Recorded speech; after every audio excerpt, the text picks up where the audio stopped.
Hello, welcome to the channel. My name is Kitty Strike, and I will be going over a Crash Course series today focused on sigils in the news game Aether Gazer.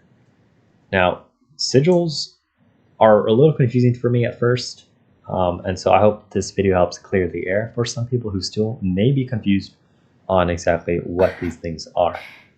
Now, what are sigils? Sigils are gear for your modifier or character. They play a significant role in making your modifier stronger, and sigils can give you combat power and abilities, making combat easier and more fun. Sigils come in several rarities: 2-star, 3-star, 4-star, and 5-star grade. A higher grade means higher base stats and more enhancement bonuses. I'll be going over it in a little bit. Now get ready, because they are a lot of sigils. At the moment, they are 29 sigil sets. And when I talk about sets, that just means that each type of sigil belongs to a certain set. And if you have all three equipped, then you unlock a special bonus. Now let's take a look at these sigils. If I go to Shop and Training Zone, and then Sigil Shop, I could see that they are a whole bunch, and I may notice that there's even duplicates of the same looking ones. These are different positions, and each sigil has a certain position. You can see here there is a little yellow orangish highlight, and there's 6 different positions that you could obtain. I'll show you what that looks like in a moment, but just keep in mind that you're going to need at least 3 different of these sigils with each highlight facing different ways to make a set. I can see there's 24 sets here, and then the remaining 5 sets, because I mentioned there's a total of 29 sigils. I could go to Resource Shop, and then Hard Zone Cleaning. I could see that there is another 5 different sigil sets I could obtain. Now that that's out of the way with, let's keep going. Now, going home, how to access your sigils is you're going to click your modifier, and then you're going to click any modifier you want, and I can go to sigils here on the left hand side, and then I could see my sigil hexagon.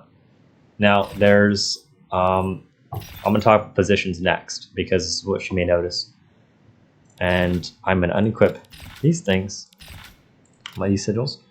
Now I noticed that for your sigils, you could have a max of 6, and it's displayed with a hexagon with Roman numerals going counterclockwise up to 6. And so I have 1, 2, 3, 4, 5, 6.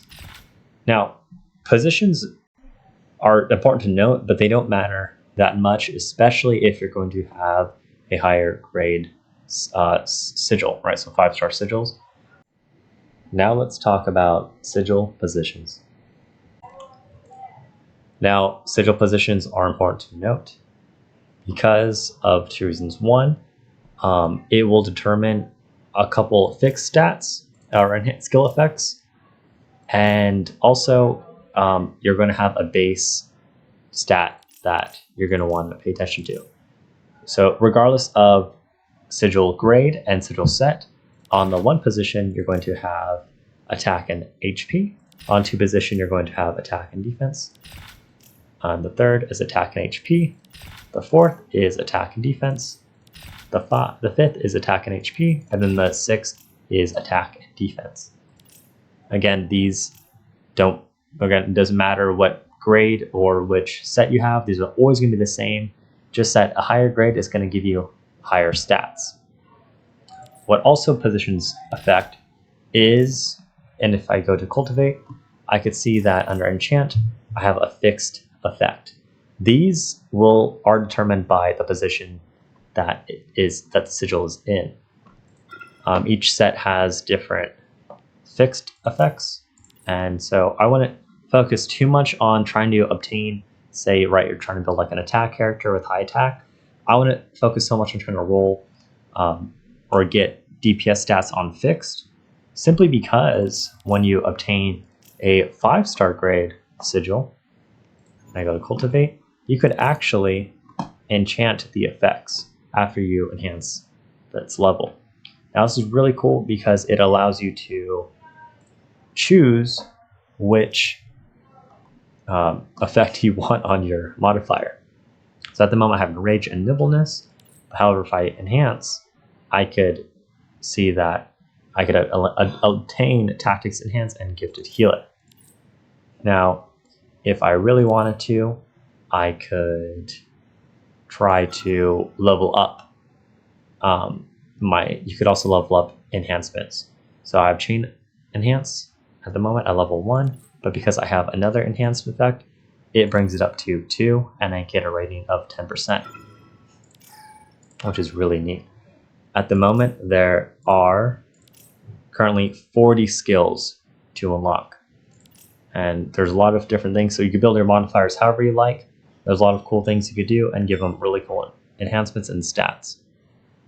Now this is a role-playing game, and because of that, there's no must, right? You must have Lightning Cutter on a modifier, or you must have Griffin's Pride. This is simply your best judgment, and you have to realize, okay, well, what character am I trying to build? Is this my character do thunder damage? Do I want to increase your crit rate? And just use your own discretion and try to determine what kind of character that you want to build. I think that's going over most of it. Oh yes, again, to reiterate on sets, that to obtain or unlock the set effects, you have to have at least 3 on different positions of this hexagon. So if I want Griffin's Pride, I have to have 1 gear and then 2, and then to fully unlock the set effect, I have to equip Griffin's Pride on a position I haven't not yet. So I'm going to equip it here. Now that I have 3 set effects or gear slots in, I could see that under my set effects, I have the Griffin's Pride unlocked. Now, the really cool thing is if you obtain an Omega unit. So here I see I have Poseidon at Omega. This 3 set requirement goes down by 1. You're not going to see it reflected when you have an Omega unit. However, it's still going to be right. You're not going to see the 3 set and then -1 effect reflected here. However, once you go to your sigils, you can see that I have 3 different set effects active.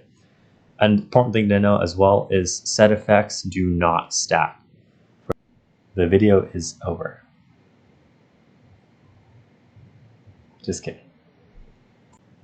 Oh, one more important thing. For sigils, I gotta cultivate. Now, the final thing to notice is you could reconstruct 5 grade star sigils. And if you have a Gen Zone reconstruction, and remind you, Gen Zone is simply just a faction that your modifier is part of. And so Kunido Kutachi, I can't see her name, but she's my favorite in the game at the moment. She is part of the Shino Gen Zone. And if you're unsure which Gen Zone your modifier is, just look at their little, next to their name to the left hand side, look at the icon, and then you click the icon and you can see that they're part of the Shino, or whichever Gen Zone that may be part of it.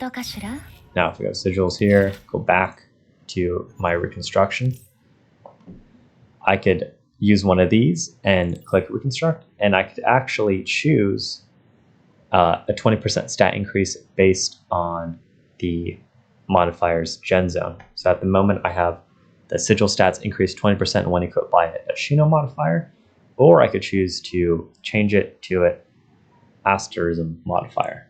Now, just because you select one doesn't mean it's permanently locked in. You could select the Shino modifier here, and then I could try to roll again for a different one. All right, now it's review time. You want to pay attention to your sigil sets and their positions, and then also what kind of skills they may offer.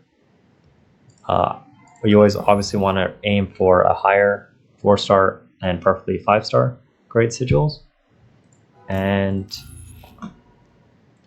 Omega units or modifiers also can have 3 different sigil effects on them at once, which is really cool. Well, I hope you really enjoyed this video.